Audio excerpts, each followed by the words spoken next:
역사학자인 토인비가 역사에 대해서 이렇게 정의를 합니다. 역사는 도전과 응전이다.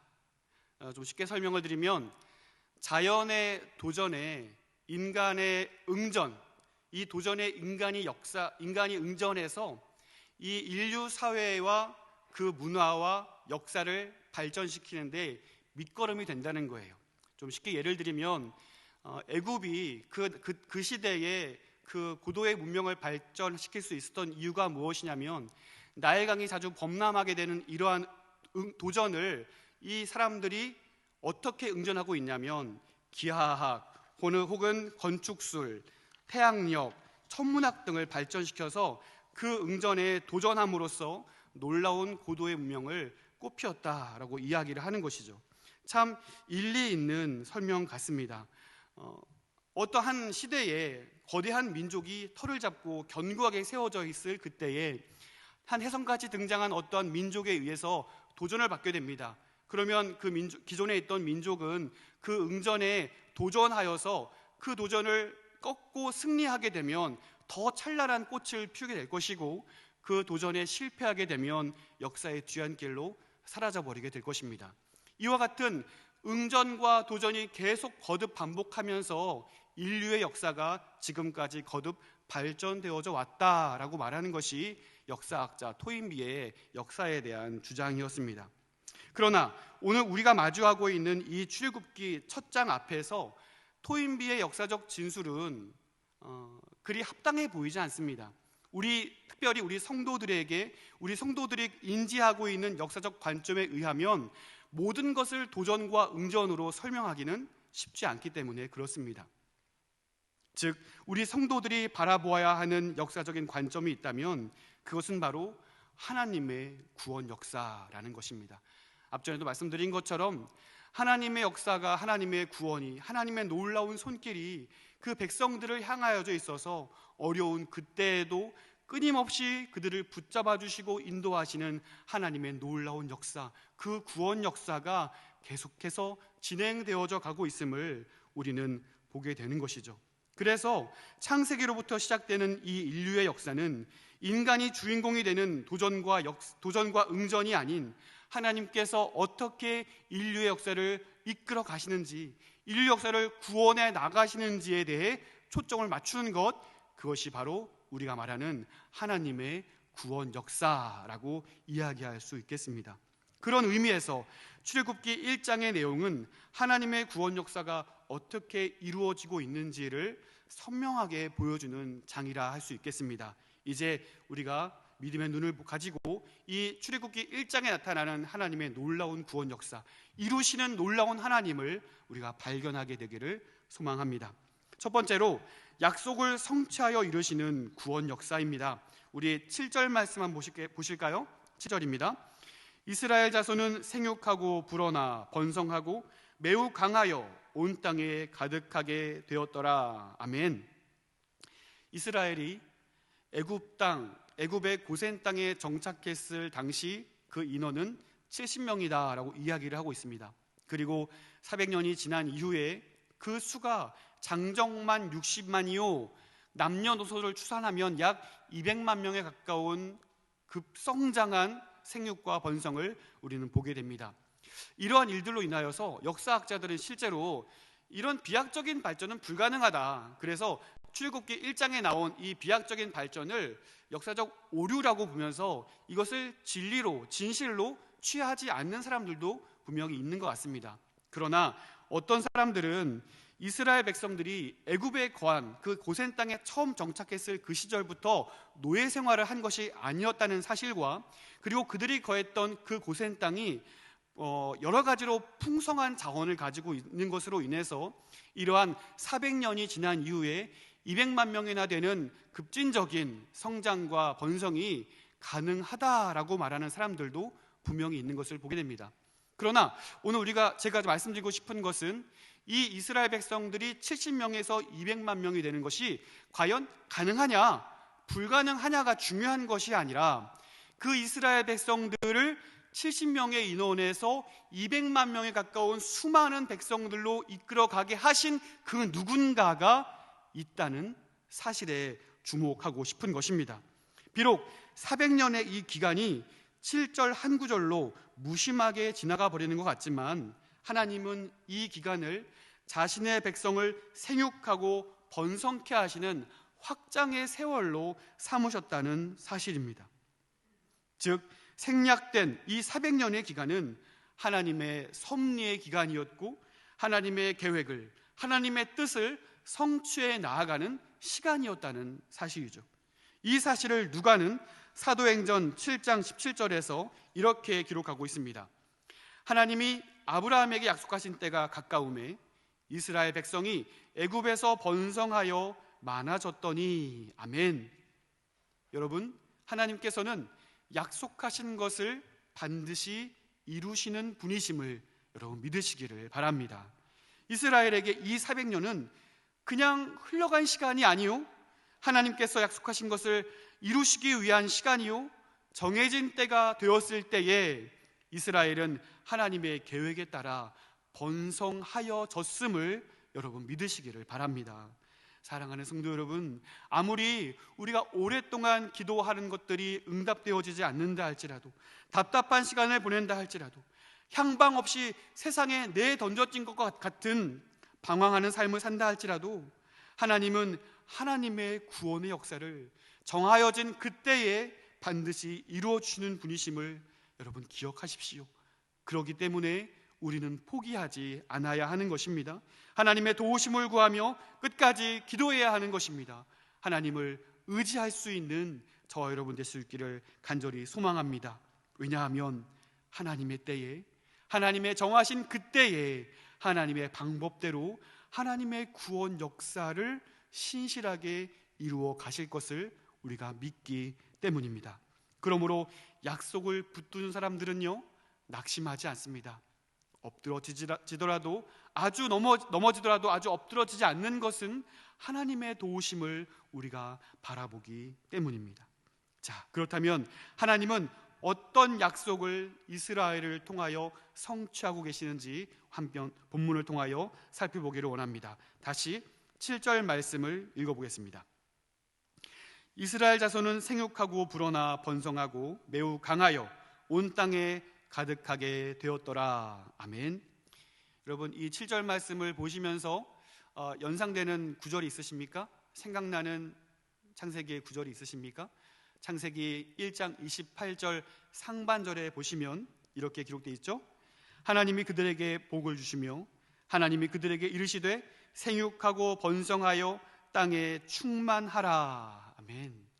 뿐만 아니라 출애굽기 1장 7절에 나오는 이 생육하다, 번성하다라는 표현은요, 아브라함으로부터 요셉에게까지 주신 하나님의 언약 약속 중에 반복적으로 사용되고 있다는 사실을 우리가 성경을 쭉 읽어오면서 발견할 수 있었습니다. 우리 말씀 한 구절만 찾아볼까요?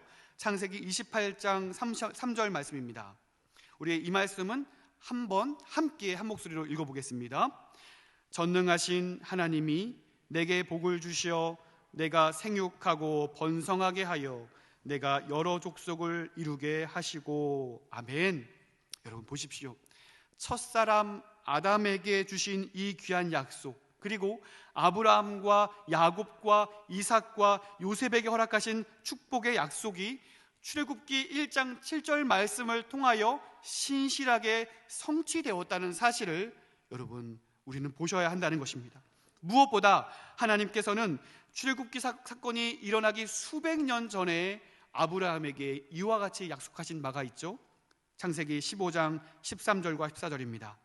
여호와께서 아브라함에게 이르시되 너는 반드시 알라. 내 자손이 이방에서 객이 되어 그들을 섬기겠고 그들은 400년 동안 내 자손을 괴롭히리니 그들이 섬기는 나라를 내가 징벌할지며 그 후에 내 자손이 큰 재물을 이끌고 나오리라. 아멘. 사랑하는 성도 여러분, 다시 말씀드립니다. 하나님은 약속하신 것을 반드시 이루시는 분이십니다. 400년이라는 그 장구한 세월이 지나가면서 하나님은 그 약속을 결단코 잊으신 일이 없고 홀로 살아계셔서 그 약속을 신실하게 이루어 가시는 언약의 하나님이요, 약속의 하나님이요, 성취의 하나님이심을 여러분 믿으시기를 바랍니다. 그 하나님의 신실함에 소망을 두시기를 바랍니다. 때로는 내가 하나님의 사람으로서 사명을 감당하기에 부족하다 여기며, 때로는 하나님께서 주신 약속을 외면하고 살아가는 순간이 있다 할지라도 다시금 그 순간을 돌이켜 약속을 이루시는 그 하나님을 바라볼 수 있게 되기를 소망합니다.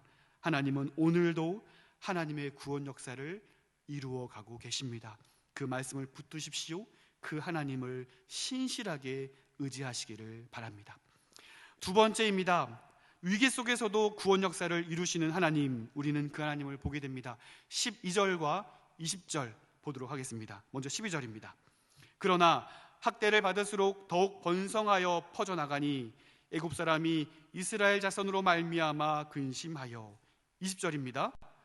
하나님이 그 산파들에게 은혜를 베푸시니 그 백성은 번성하고 매우 강해지니라. 여러분, 이 두 구절의 배경을 보기 위해서 우리는 9절과 10절의 말씀도 보아야 합니다. 왜냐하면 이스라엘 백성들이 번성하여지고 그 수가 많아지는 그때가 이스라엘 백성들에게 평안의 시대요, 찬란했던 문명의 시대가 아니었기 때문에 그렇습니다. 그 배경이 9절과 10절에서 소개되고 있는데요, 한번 보겠습니다. 그가 그 백성에게 이르되 이 백성 이스라엘 자손이 우리보다 많고 강하도다. 자, 우리가 그들에게 대하여 지혜롭게 하자. 두렵건대 그들이 더 많게 되면 전쟁이 일어날 때에 우리 대적과 합하여 우리와 싸우고 이 땅에서 나갈까 하노라 하고. 바로 왕은요, 이스라엘의 많아진 수와 그 강함에 두려움을 느끼게 됩니다. 또한 자기 민족이 아니기 때문에 언제든지 적군과 연합하여서 이 애굽을 칠 것이라는 두려움에 사로잡히게 되었습니다. 바로는 이스라엘에 대한 두려움으로 인하여서 그 이스라엘을 통제하고 압박하기 위한 전략을 세웁니다. 첫 번째 방법은 이스라엘 백성에게 무거운 짐을 지우는 일이었습니다. 애굽인은 이스라엘 백성들 위에 감독들을 세웠고 그들에게 고된 일을 시켜서 괴롭게 하라고 지시하였습니다. 여러분, 이 부분을 읽으시면서 한 가지 주목해야 할 사실은 이스라엘 백성에게 바로 왕이 내린 그 명령은 어떤 건물을 짓기 위함이 목적이 아니었습니다. 바로 왕의 이 명령의 목적은 이스라엘을 괴롭게 하는 일이었습니다. 그들로 하여금 힘들게 하게 하는 일이 무엇일까 고민하던 일 중에 건물을 지어서 그들을 힘들게 만들자라는 것이 이 바로 왕의 전략이었죠. 바로는 이것을 스스로 지혜로운 방법이다라고 생각하였습니다. 이와 같은 고된 노동을, 무거운 짐을 지우게 하는 데에는 이 바로 왕의 숨은 의도가 있었습니다. 이 바로 왕의 세 가지의 숨은 의도가 있는데, 첫 번째 의도는 무엇이냐면 이스라엘 백성들의 이 정체성을 파괴하기 위한 것이 바로 숨은 의도였습니다. 바로 이 바로라는 애굽의 왕, 특별히 이 바로는 애굽의 신으로 군림했기 때문에 이스라엘 백성들에게 신이 있다 한들 그들의 신세는 무엇이었습니까? 그 강성한 애굽의 노예였을 뿐이라는 것입니다. 하나님이라는 자가 있다 할지라도 이 바로왕 앞에서는 여러 신들 중에 아무런 힘이 없고 도움을 주지 못하는 연약한 신들 중에 하나일 뿐이라는 사실을 이스라엘 백성들에게 주지시켜주고 있는 것입니다. 고된 노동, 힘겨운 노동 속에서 너희의 하나님은 아무런 도움이 되지 않는다. 이 이스라엘의 정체성을 파괴하려는 것이 이 숨은 의도 중 첫 번째입니다. 두 번째 의도는 무엇입니까? 이스라엘 백성의 수를 감소시키고자 하는 것이 두 번째 의도였습니다. 이스라엘에게 주어진 흙 이기는 일, 벽돌을 굽는 일, 각 성을 건축하는 일, 여러 가지 농사를 짓는 일, 이것은 하루 종일 감당해야 하는 일들이었습니다. 자신의 건강을 돌볼 수 있는 여유가 전혀 없는 고통과 노동의 반복, 계속되는 반복, 잠을 자고 일어나서 노동하고 또다시 밤이 오지만 그 다음에 주어지는 것은 또 다른 노동. 그래서 그들의 건강을 해치고 그 인원을 감소시키는 것이 바로 왕의 숨은 의도였다는 것이죠. 세 번째 의도는 무엇이냐면 자손을 이을 그 계획을 끊으려는 의도라는 것입니다. 고된 노동 중에 있다 할지라도 사랑의 힘은 크죠. 남녀가 사랑을 하게 되고 또 자녀를 낳게 됩니다. 그런데 그 자녀가 출생했을 때 그 자녀에게 줄 수 있는 유산은 고통스러운 노동뿐이었습니다. 그러니 이 젊은 남녀들이 결혼을 하여서 후손을 낳을 생각을 아예 갖지 못하게 만드는 것, 수를 증가시키지 못하게 아예 그 생각을 원천적으로 봉쇄하는 것, 이것이 이 바로의 숨은 의도였다는 것이죠. 이스라엘의 소망을 끊고자 하는 의도가 그들이 생각한 지혜로운 방법이었다는 것입니다. 자, 완벽해 보입니다. 그 무거운 짐을 지어서 성을 짓게 만들고 무거운 노동으로 인하여서 그들의 하나님도 의미 없는 신이요, 그 수를 감소시키고 그 후손을 이을 생각마저도 하지 못하게 만드는 이 완벽해 보이는 계획 가운데 이스라엘은 어떻게 되었을까요? 바로의 계획대로 멸망하였을까요? 그 수가 점점 줄어서 이스라엘은 사라지게 되었을까요? 전혀 그렇지 않습니다. 이스라엘은 멸망당하기는커녕 완벽해 보이는 그 바로의 책략은 오히려 역효과를 내었다는 것입니다. 12절 말씀 우리 한 목소리로 함께 읽어보겠습니다. 그러나 학대를 받을수록 더욱 번성하여 퍼져나가니 애굽 사람이 이스라엘 자손으로 말미암아 근심하여. 아멘. 바로의 그 완벽해 보이는 계획은 수포로 돌아가고 이스라엘의 숫자만 더욱 증가될 뿐이었습니다. 완벽해 보였지만 바로의 계획은 실패할 수밖에 없었습니다. 왜냐하면 이 바로의 계획은 하나님의 구원 역사를 반하는 일이었기 때문에 그렇습니다. 제 아무리 애굽의 왕이요 신으로 군림한다 할지라도 하나님의 구원 역사를 방해하려고 하면 할수록 도리어 하나님의 구원 역사는 더욱 앞당겨진다는 사실을 오늘 본문을 통하여 우리는 보게 되는 것입니다. 여러분, 코로나19가 전 세계를 두렵게 하고 어려움에 떨게 하고 있는 이때에 잡힐만 하면 변이 바이러스로 세상을 더욱 절망에 빠뜨리게 하는 것 같습니다. 얼마나 오랜 시간이 지나야 점점 상황이 나아질까? 과연 이 시대에 코로나19의 종류라는 말이 과연 다가올 것인가? 조바심을 내며 답답해하고 있는 이 시점에 과연 하나님의 역사하심이 존재하는지, 하나님의 도우심이 과연 이 세상을 향하여 있는지 회의감을 가지고 낙심하는 분들이 계실 수도 있겠습니다. 우리가 알지 못하는 순간에도 이 세상의 전쟁은 끊이지 않고 강대국들은 자기의 살 길을 모색하여 스스로 비책을 마련하고 있습니다. 북한은 연신 미사일을 쏘아 올리면서 전 세계를 위협하고 자신의 존재감을 드러내고 있습니다. 과연 이 위기의 시대에 하나님의 구원 역사는 이 세계 중에 유효한지, 과연 하나님의 역사하심은 이 시대를 향하여 나타내고 있는 것인지. 사랑하는 성도 여러분, 하나님께서 오늘날 이 위기의 시간에도, 이 위기의 때에도 하나님께서 계획하신 그 구원 역사를 반드시 이루어가고 계심을 여러분 기억할 수 있기를 바랍니다. 그 어떤 자라도, 심지어 최고의 권력자라 할지라도, 질병과 기근과 박해라 할지라도 하나님을 막아서서 하나님의 구원 역사를 멈춰 세울 수 있는 그 어떤 것도, 그 누구도 없다는 사실을 여러분 믿으시기를 바랍니다. 이사야 40장 21절에서 25절에서 이렇게 말씀하고 있습니다. 너희가 알지 못하였느냐? 너희가 듣지 못하였느냐? 태초부터 너희에게 전하지 아니하였느냐?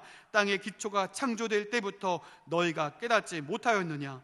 그는 땅 위에 궁창을 앉으시나니 땅에 사는 사람들은 메뚜기 같으니라.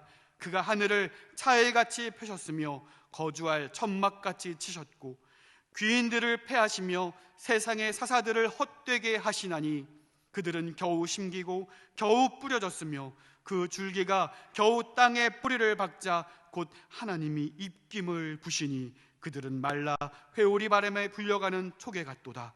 거룩하신 이가 이르시되 그런즉 너희가 나를 누구에게 비교하여 나를 그와 동등하게 하겠느냐 하시니라. 아멘.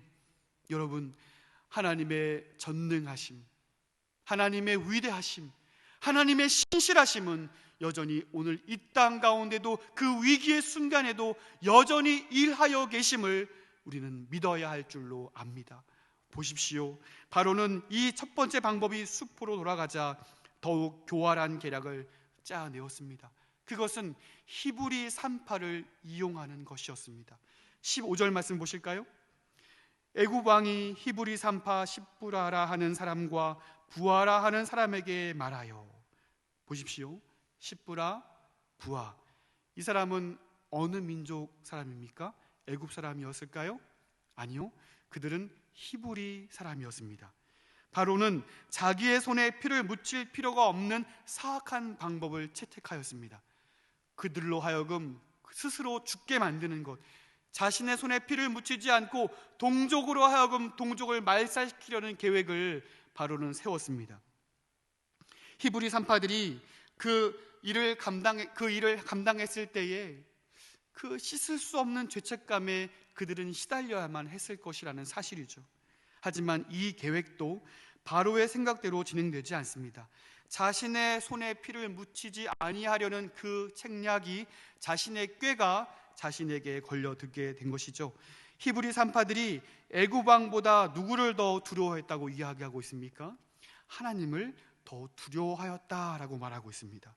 그래서 히브리 산파들은 왕의 명령을 어기고 남자 아이들을 모조리 살려냅니다. 이 소문이 바로의 귀에 들어갔고 바로는 이 2명의 산파를 불러들여서 신문하기 시작합니다. 너희가 어찌하여 남자 아기들을 살려주었느냐? 여러분, 이 장면을 그 분위기를 우리가 좀 헤아릴 필요가 있을 것 같습니다. 그 왕의 명령을 반역한다는 것은 이것은 심각한 반역죄였고 그 개인의 멸절로 끝나는 것이 아니라 그 가문의 멸절로 이어지는 심각한 반역 행위였다는 사실입니다. 히브리 산파들이 어떤 대답을 한다 한들 그 명령이 지켜지지 않았기 때문에 바로의 눈빛 하나만으로도 그들은 처형당할 그 위기에 처해 있었다는 사실입니다. 그 위기의 순간에 히브리 산파 한 여인은 이렇게 이야기하고 있습니다. 히브리 여인은 애굽 여인과 같지 않아 건강해서 우리가 그들에게 이르기도 전에 해산을 합니다. 그 위기의 순간에 어떻게 이런 답변을 할 수 있었을까요? 참 놀라운 답변입니다. 그런데요, 저는 이 말씀을 묵상하면서 이 여인의 답변보다 이어지는 그 다음의 장면이 더욱 놀랍게 여겨집니다. 말씀드린 것처럼 바로는 화가 나 있습니다. 이 이스라엘을 멸절할 계책을 냈는데 그 명령이 지켜지지 않고 남자아이들이 여전히 살아있다는 소식을 듣게 되었을 때 히브리 산파들을 어떻게 죽일까 생각했을 수도 있겠어요. 바로는 지금 화가 나 있습니다. 그런데 히브리 산파가 이러한 답변을 하자 그의 반응은 무엇이었냐면 그래 알겠다, 돌아가 봐. 이렇게 허무하게 상황이 종료되는 거예요. 남자가 칼을 뽑았으면 무라도 베야죠. 그가 명령한 것이 지켜지지 않았다면 둘 중에 한 명이라도 죽여야죠. 그의 위신을 세우기 위해서라도 그 여인들을 멸절했어야죠. 그런데 아무런 위협도 가해지지 않고 그 누구도 죽임을 당하지 않고 그냥 그대로 상황이 끝나버리게 됩니다. 어떻게 이렇게 허망하게 상황이 종료될 수 있을까 하는 것입니다. 누가 이 위기의 순간에 개입했다라고 볼 수밖에 없는 것이죠. 누가 이 위기의 순간에 개입하신 것일까요? 바로 하나님이십니다. 누가 그 위기의 순간에 히브리 산파에게 할 말을 주신 것일까요? 바로 하나님이십니다. 죽을 수밖에 없는 그 위험한 순간에 안전하게 그 생명을 보존할 수 있도록 그 순간을 지켜주신 분이 누구였을까요? 바로 하나님이었다라는 것입니다. 이 여인들에게 우리가 그토록 열광하는 에스더의 믿음, 내가 죽으면 죽으리라는 믿음이 그 여인들에게 있었던 건 아니었을까요? 이 출애굽기 저자는 그녀들이, 그 산파들이 어떻게 이렇게 담대하게 애굽 왕 바로에게 이와 같은 답변을 할 수 있었는지 그 이유를 우리에게 친절히 이야기해 주고 있습니다. 17절 말씀 보십시오. 그러나 산파들이 하나님을 두려워하여, 21절도 보십시오. 그 산파들은 하나님을 경외하였으므로. 아멘. 여러분, 나는 지금 누구를 두려워하고 있습니까? 내가 두려워하는 분이 하나님이 아니라 혹시 바로는 아닙니까? 안정된 삶과 보장된 미래를 위하여 하나님의 영광보다는 세상의 영광을 따르며 살고 있지는 않습니까? 눈에 보이지 아니하시는 하나님보다 눈에 보이는 세상의 권력과 재물에 숨죽여 두려워 떨며 지내고 있지는 않으십니까? 사랑하는 성도 여러분, 살아계신 하나님, 모든 것의 주인이신 여호와 하나님만을 두려워할 수 있는 저와 여러분이 되시기를 간절히 소원합니다. 바로 우리가 바로가 아닌 오직 하나님만을 경외할 때에 하나님은 그런 저와 여러분을 통하여서 하나님의 위대하고 놀라우신 구원 역사를 펼쳐 나가신다는 사실을 여러분 믿으시기를 바랍니다. 우리에게 할 말을 주시고 위기의 상황을 벗어날, 아니 그 상황을 극복할 수 있는 힘과 능력을 주시는 분이 우리의 살아계신 하나님이심을 여러분 믿으시기를 바랍니다. 보십시오. 하나님을 두려워한 히브리 산파들로 인하여 바로의 계획은 또다시 실패하고 맙니다. 20절 보실까요? 하나님은 그 산파들에게 은혜를 베푸시니 그 백성은 번성하고 매우 강해지니라. 아멘. 이렇게 바로의 두 번째 방법마저 실패하게 되자 바로는 더욱 강압적이며 극단적인 방법을 선택하게 됩니다. 모든 히브리인에게 명령하여서 남자아이가 태어나면 나일강에 던져 죽이라는 것이었습니다. 이로써 다시 한번 이스라엘은 커다란 위기에 빠지게 됩니다. 우리는 이 짧은 구절에서 이스라엘의 운명이 엎치락 뒤치락하는 장면을 교차하여 보게 됩니다. 여전히 바로가 이스라엘의 운명을 움켜쥐고 있는 것처럼 보입니다. 22절도 보실까요? 그러므로 바로가 그의 모든 백성에게 명령하여 이르되 아들이 태어나거든 너희는 그를 나일강에 던지고 딸이거든 살려두라 하였더라. 여전히 바로는 기세등등하여 이스라엘의 목을 조르고 있습니다. 여전히 할 수만 있다면 그의 명령으로 이스라엘을 모조리 없애버릴 방법을 강구하고 있습니다. 여러분, 이 시대를 한번 생각해 보았으면 좋겠습니다. 재물이라는 바로가 여전히 이 시대에 우리 하나님의 백성들, 이 모든 사람들의 목을 조르고 있는 것과 같은 이 시대를 살고 있습니다. 취업을 준비하는 젊은이들의 유일한 목표는 수입이 안정적인 직장입니다. 예비 부모들의 유일한 목표는 내 자녀들이 꿀리지 않게 교육을 받고 먹고 입고 교육받는 것입니다. 이 모든 것을 가능하기 위해 필요한 것이 바로 재물 아닐까요? 그래서 고3 수험생을 둔 자녀를 둔 부모들은요, 딱 1년만 교회를 가지 말게 합니다. 1년 동안 공부를 열심히 해서 더 좋은 대학에 들어가기 위한 배려라고 이야기를 하죠. 안정적이기만 하다면 주일에 일을 할지라도 취업하는 일은 그저 감사하는 일이 되어버렸습니다. 오늘날 여전히 바로는 우리를 위협하고 재물이라는 것으로 우리의 목을 조르고 있는 듯 합니다. 마찬가지로 출애굽기 1장은 이렇게 암울하게 끝을 맺고 있죠. 그렇다면 이스라엘은 과연 이 절체절명의 위기의 순간에 살아남을 수 있을까요? 이런 상황 속에서 하나님은 어떻게 이스라엘을 구원해 내실까요? 하나님은 위협받는 그리스도인들을, 하나님은 위협받는 이 이스라엘 백성들을 어떻게 건져내실까요? 여러분, 성경을 보면서 우리는 하나님의 방법을 떠올려 보게 됩니다. 하나님의 하나님의 백성들의 삶을 들여다보면서 반복적으로 보여지는 패턴이 있는 것 같아요. 하나님은 그의 자녀들에게, 하나님의 백성들에게 절벽 앞에 세우시는 일들을 종종 하시는 것 같습니다.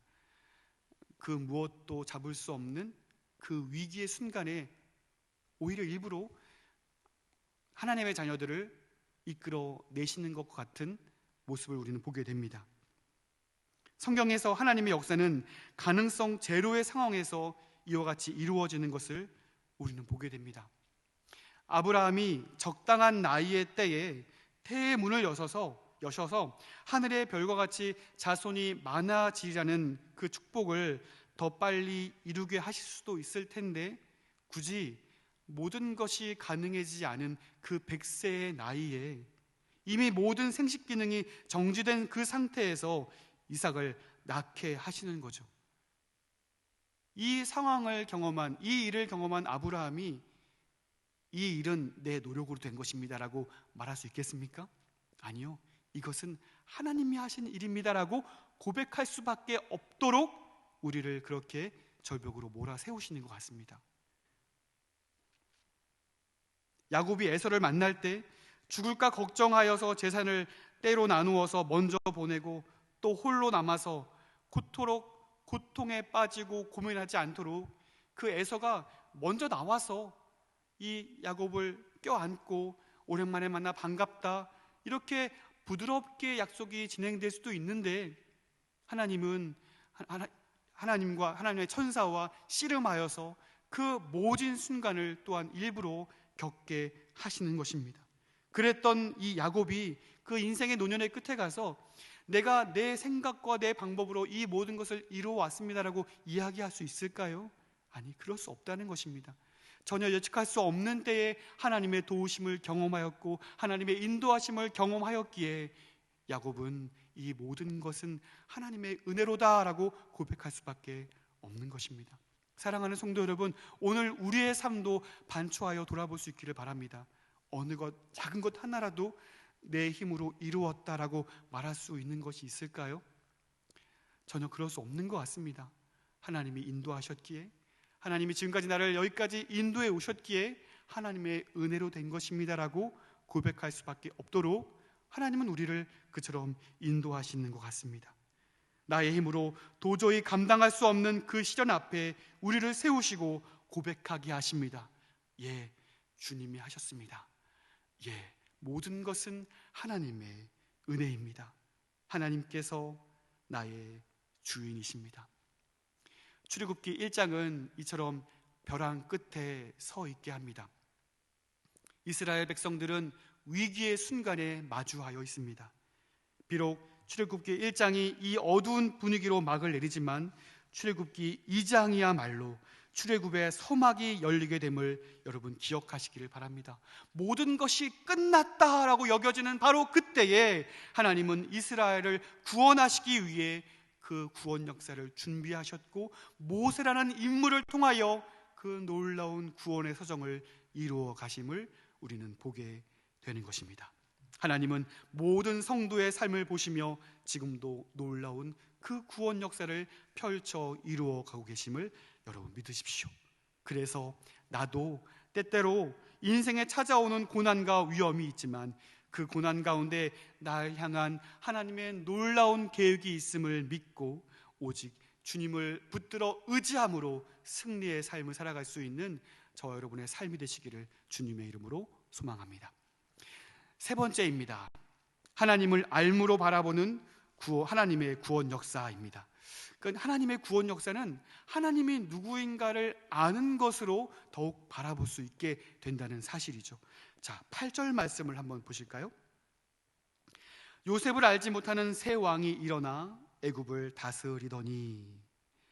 애굽의 새 왕은 요셉을 알지 못했습니다. 요셉이 그 애굽의 위기의 순간에 어떻게 그 애굽을 건져냈고 애굽을 부강하게 하였는지 그 모든 역사를 잊어버린 애굽의 새 왕, 그리고 그 선대 바로 왕이 요셉과 이스라엘에게 어떻게 선대했는지를 다 잊어버린 애굽의 새 왕, 그 새 왕의 출현은 이스라엘에게 큰 불안 요소였습니다. 그리고 그 불안 요소는 실제로 이스라엘에게 위협으로 다가왔고 애굽에 출현한 이 새 왕의 알지 못함으로 인해서 이스라엘의 고통은 시작이 됩니다. 출애굽기 5장 2절 말씀입니다. 바로가 이르되 여호와가 누구이기에 내가 그의 목소리를 듣고 이스라엘을 보내겠느냐? 나는 여호와를 알지 못하니 이스라엘을 보내지 아니하리라. 자, 그렇다면 이스라엘의 고통이 해결되기 위해서는 무엇이 필요하겠습니까? 알지 못함에서 알므로 바뀌어야 하는 것 아니겠습니까? 바로 그 알매에 대한 말씀을 출애굽기 7장 5절에서는 이렇게 기록하고 있습니다. 내가 내 손을 애굽 위에 펴서 이스라엘 자손을 그 땅에서 인도하여 낼 때에야 애굽 사람이 나를 여호와인 줄 알리라 하시매. 아멘. 그래서요, 하나님께서는 이 애굽에 하나님의 10가지 재앙을 내릴 때마다 이와 같은 표현을 반복적으로 말씀하십니다. 내가 여호와인 줄을 알게 하려고, 내가 여호와인 줄을 알게 하리니, 계속해서 알다라는 단어를 반복적으로 사용하고 있습니다. 심지어 바로를 완악하게 만들면서까지 하나님이 누구신지를 반복적으로 알려주고 계신다는 사실입니다. 그렇게 볼 때 애굽에게 내려진 재앙의 목적은 무엇입니까? 애굽을 쑥대밭을 만들기 위한 것이 목적이었습니까? 그렇지 않습니다. 애굽에게 내려진 그 재앙의 유일한 목적은 하나님이 누구인가를 알려주기 위함이었다는 사실입니다. 하나님이 누구인지 모른다 하기에 하나님은 친히 내가 누구인지를 바로에게 이토록 자세하게 알려주고 계셨던 것입니다. 세상의 주인이 누구인지, 세상을 다스리시고 주관하시는 분이 누구신지, 세상의 통치자가 누구인지를 분명히 알라는 것입니다. 재앙을 통하여서 여호와 하나님을 알게 되었고, 바로는 그로 인하여 이스라엘의 고통을 놓아주게 되더라는 것입니다. 여러분에게 하나님은 어떤 분이십니까?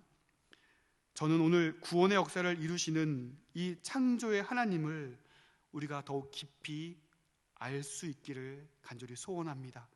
하나님이 누구인가를 알면 알수록 하나님께서 여전히 이 역사 가운데 이루어 가시는 구원 역사를 우리는 믿음의 눈을 들어 바라볼 수 있기 때문에 그렇습니다.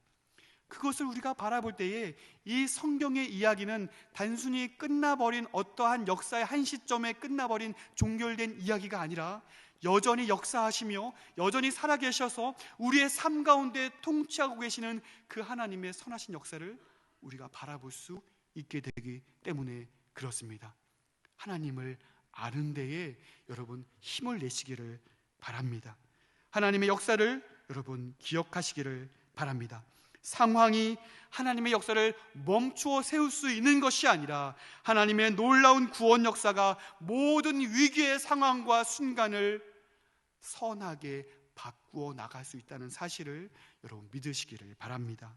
물질 만능주의와 다원주의가 이 세상을 지배하는 것처럼 보인다 할지라도, 그래서 하나님의 역사는 중지된 것처럼 보이고 미련하고 약해 빠진 것처럼 보인다 할지라도, 하나님은 묵묵하게, 하나님은 놀랍도록, 하나님은 쉬지 아니하시고 졸지도 주무시지도 아니하시고 여전히 신실하게 그 일을 이루어가고 계심을 여러분 바라보시기를 바랍니다. 지금도 살아서 창세로부터 시작된 그 놀라운 구원 역사를 하나님은 이루어가고 계십니다. 우리의 출애굽기는 계속 진행 중입니다. 모세가 세움받기 전에 이스라엘 백성이 고된 노역 아래 있었던 것처럼 우리의 인생도 똑같을 수 있습니다.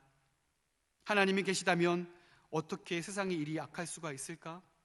하나님이 살아계시다면 나의 인생이 어찌 이처럼 황폐할 수 있겠는가? 아무리 발버둥을 쳐본다 할지라도 이스라엘과 같이 바로에게 목이 조이는 상황에 놓일 수도 있겠습니다. 아무리 발버둥 치며 그 상황에 놓임받길 원하지만 더욱더 목이 조여오는 것을 경험할 수도 있겠습니다. 그러나 여러분, 역사의 주인이신 하나님을 바라보시길 바랍니다. 역사를 통치하시고 여전히 일하시는 그 전능하신 하나님을 믿으시기를 바랍니다. 하나님의 구원 역사는 지금도 실현되고 있습니다. 그러므로 하나님께서 우리 하나님의 자녀들에게, 하나님의 백성들에게 요구하시는 믿음이 있다면 그것은 히브리 산파들이 가졌던 하나님을 경외하는 믿음, 하나님만을 두려워하는 믿음, 아무리 그 바로가 위대하고 커 보인다 할지라도 보이지 아니하시는 그 하나님을 두려워하여서 담대하게 하나님을 드러내며 하나님의 영광을 보여줄 수 있는 그 신실한 믿음을 하나님은 오늘 저와 여러분에게 요구하고 계시다는 사실을 기억하시기를 바랍니다. 하나님은 여전히 역사하시고 이루시는 하나님이십니다. 하나님은 약속을 성취하여 구원의 역사를 이루어 가십니다. 하나님은 위기의 순간에도 포기하지 아니하시고 멈추어 서지 아니하시고 하나님의 구원 역사를 여전히 이루어 가십니다. 이 하나님의 놀라운 구원 역사, 그것은 모두에 허락되지 않습니다. 하나님을 더욱 깊이 아는 자들에게, 하나님을 바라보는 자들에게, 하나님을 신뢰하고 하나님만을 의지하는 자들에게 이 세상의 주권이 통치자인 하나님께만 있다는 사실을 인정하여 하나님의 영광을 드러내 살아나기로 결단하는 모든 자들에게 있음을 기억하여 하나님의 통치를 받아들이며 하나님의 영광을 드러내는 데 힘쓸 수 있는 저와 여러분의 복된 생애와 삶이 되시기를 주님의 이름으로 축원드립니다. 기도하겠습니다. 전능하신